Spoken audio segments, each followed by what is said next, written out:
BA part प्रथम भौतिक भूगोल की ऑनलाइन क्लास में आप सभी विद्यार्थियों का मैं स्वागत करता हूं। डॉक्टर वेद प्रकाश यादव, सह आचार्य भूगोल विभाग, बाबू शोभाराम राजकीय कला महाविद्यालय अलवर।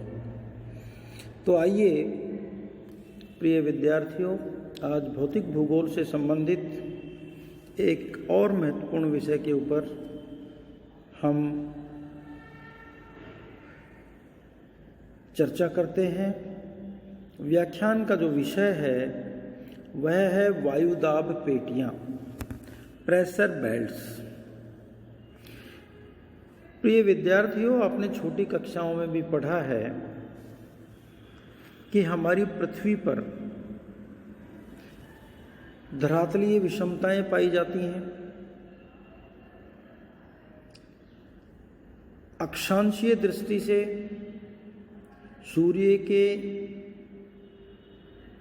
सूर्य से मिलने वाला जो तापमान है, उसमें अंतर पाया जाता है।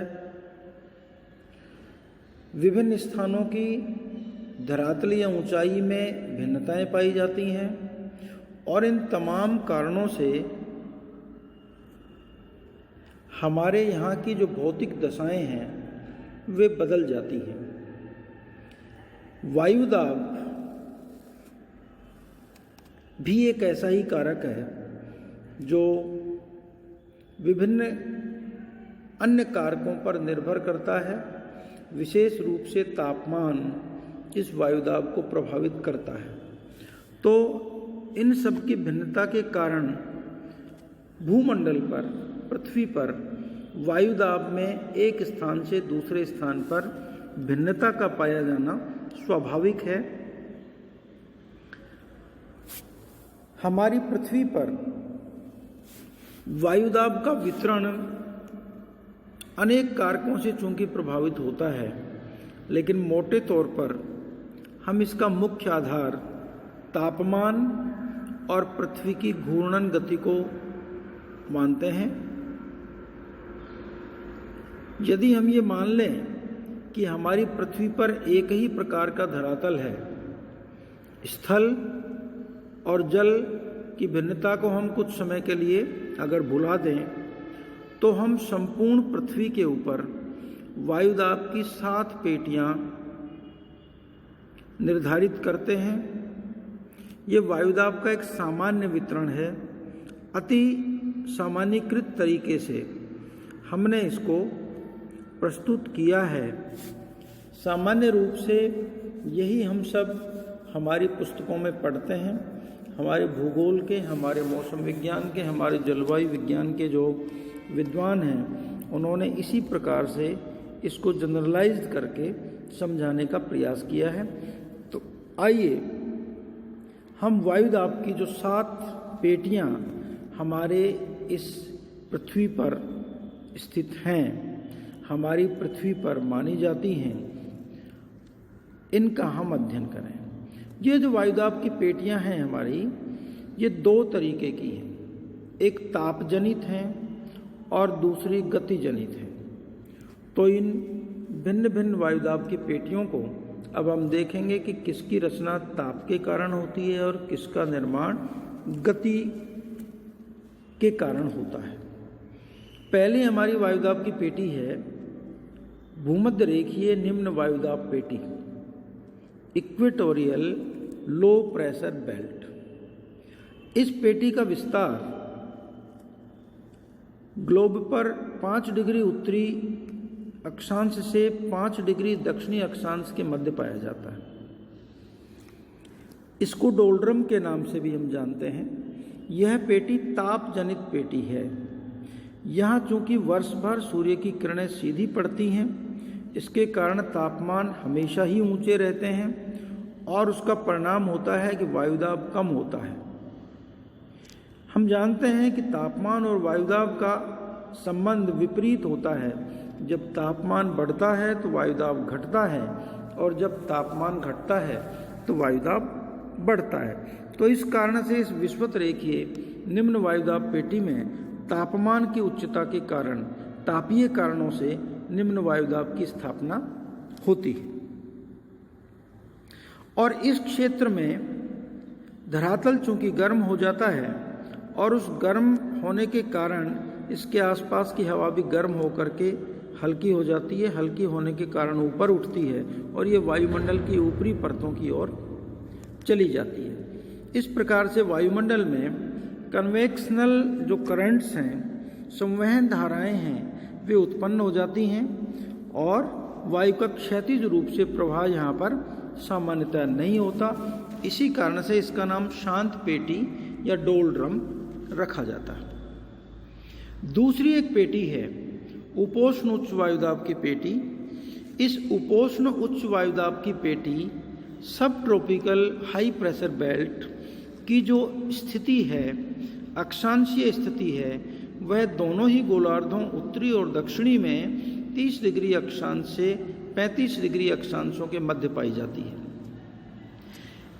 यहाँ वर्ष भर उच्च तापमान पाए जाते हैं, लेकिन उसके बावजूद भी यहाँ पर दाब भी उच्च पाया जाता है। कायदे से उच्च तापमान के कारण निम्न दाब होना चाहिए, लेकिन ऐसा यहाँ पर इसलिए नहीं होता क्योंकि विषुवत रेखीय भूमध्य रेखीय निम्न वायुदाब पेटी से जो संवहन धारा के माध्यम से वायु ऊपर उठी है, वह वायु एक ऊंचाई पर जाकर दोनों ही ओर उत्तर और दक्षिण में मुड़ जाती है और ये 30 और 35 डिग्री अक्षांशों के आसपास नीचे उतरने लगती है। नीचे उतरने के कारण ऊपर से नीचे उतरती हुई वायु धरातल के आसपास उच्च वायुदाब का क्षेत्र विकसित कर देती है। इस कारण से यहाँ पर उच्च वायुदाब बनता है। तो यह पेटी गतिक कारणों से बनती है। डायनेमिक रीजन इसके हैं, वायु की गति के कारण बनती है। तो यह हमें विशेष रूप से समझने की ज़रूरत है। कई बार छोटे प्रश्न कॉम्पिटिटिव एग्जाम में इस प्रकार के बनते हैं कि निम्न में से कौन सी पेटी तापीय कारणों से बनती है अथवा निम्न में से कौन सी पेटी गतिक कारणों से बनती है। तो ये अपने को समझने की आवश्यकता है। इसी से जुड़ा हुआ एक शब्द आता है अश्व अक्षांश। इन क्षेत्रों में उच्च अक्षांश होने के कारण यहाँ वायु शांत हो जाती है। और जब प्राचीन काल में इंग्लैंड से व्यापार, इंग्लैंड के लोग घोड़ों का व्यापार किया करते थे, तो इन क्षेत्रों में पाल वाले जहाज उन दिनों चला करते थे और वायु की गति मंद होने से इन जहाज़ों की गति मंद हो जाती थी। इनमें घोड़े भरे होते थे, घोड़ों के व्यापार करते थे। घोड़ों का भार अधिक होने के कारण जहाज डूबने लगते थे। इस कारण से व्यापारी इन अक्षांशों में घोड़ों को समुद्र में फेंक देते थे जहाज के भार को कम करने के लिए, और इसी कारण से इनको हॉर्स लैटिट्यूड या अश्व अक्षांश के नाम से भी जाना जाता है। 30 से 35 डिग्री अक्षांशों। 2 पेटियां हमने अभी तक पढ़ी हैं, मैं आपको रिपीट कर रहा हूँ। विषुवतीय निम्न वायुदाब पेटी और दूसरी उपोष्ण उच्च वायुदाब पेटी, जिनकी स्थिति क्रमशः 5 डिग्री उत्तर से 5 डिग्री दक्षिण और 30 डिग्री से 35 डिग्री उत्तरी और दक्षिणी अक्षांशों के मध्य पाई जाती है। अब हम बात करते हैं तीसरी वायुदाब पेटी की, जो कि उपध्रुवीय निम्न वायुदाब की पेटी है। यह उपध्रुवीय न्यून वायुदाब की पेटी 60 से 65 डिग्री उत्तरी और दक्षिणी अक्षांशों के मध्य इसकी स्थिति है। और इसका जो कारण है, यह भी गतिज कारणों से निर्मित होती है, गति के कारण निर्मित होती है। इन अक्षांशों में यद्यपि तापमान निम्न होता है, लेकिन यहाँ उच्च दाब के बजाय निम्न वायुदाब पाया जाता है। इसके जो कारण हैं वो ये हैं कि इन पेटियों के दोनों ओर ध्रुवों तथा मध्य अक्षांशों में उच्च वायुदाब पाए जाते हैं। तो 2 उच्च वायुदाब क्षेत्रों के मध्य एक न्यून वायुदाब क्षेत्र का होना निश्चित होता है। क्योंकि दोनों ही ओर उच्च वायुदाब के क्षेत्र हैं, तो इसलिए मध्य में न्यून वायुदाब का होना स्वाभाविक है। और नंबर 2, पृथ्वी की जो परिभ्रमण गति है, उसके कारण ध्रुवों पर भंवर उत्पन्न होते हैं, किंतु वहाँ चूंकि तापमान अत्यंत न्यून होते हैं, उन अत्यधिक न्यून तापमानों के कारण वहाँ उच्च वायुदाब बना रहता है। इसलिए भंवर जो हैं ये उपध्रुवीय क्षेत्रों में उत्पन्न होते हैं और इन उपध्रुवीय क्षेत्रों में न्यून वायुदाब निर्मित होता है।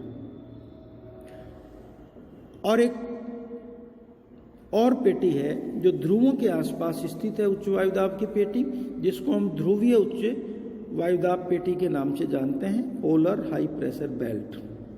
दोनों ही ध्रुवों उत्तरी और दक्षिणी के निकट निम्न तापमानों के कारण हमेशा उच्च दाब बना रहता है। दोनों गोलार्धों में स्थित ये दोनों पेटियां ताप जनित पेटियां हैं। क्योंकि तापमान की कमी के कारण बनी हैं, ये ताप जनित पेटियां इसलिए कहलाती हैं। तो आपको अब बात समझ में आ गई होगी कि हमारी जो दो पेटियां हैं, विश्वतीय निम्न वायुदाब पेटी यह भी तापीय कारण से बनती है, और ध्रुवीय उच्च दाब की पेटी है यह भी तापीय कारण से ही बनती है। और ठीक इसी प्रकार से उपोष्ण उच्च वायुदाब की पेटियां उत्तरी गोलार्ध में भी और दक्षिणी गोलार्ध में भी गतिक कारणों से बनती हैं, और ठीक उसी प्रकार से उपध्रुवीय निम्न वायुदाब की पेटी भी गतिक कारणों से बनती है। तो ये वायुदाब की पेटियों को लेकर के बात थी। इन वायुदाब की पेटियों को आपको इसलिए समझना जरूरी है क्योंकि इन वायुदाब की पेटियों से संबंधित हमारी स्थायी पवनें होती हैं। स्थायी पवनों को समझने के लिए, पवनों के स्थानांतरण को समझने के लिए हमें इन स्थायी वायुदाब पेटियों को समझना अत्यंत आवश्यक है। तो यह वीडियो आपके लिए मौसम की दृष्टि से, जलवायु विज्ञान की दृष्टि से बहुत ही महत्वपूर्ण वीडियो है। मैं समझता हूँ कि आप इसको ठीक से अध्ययन करेंगे, इससे संबंधित जो हमारा टेक्स्ट डलेगा उसको भी आप समझेंगे। आज के इस वीडियो में बस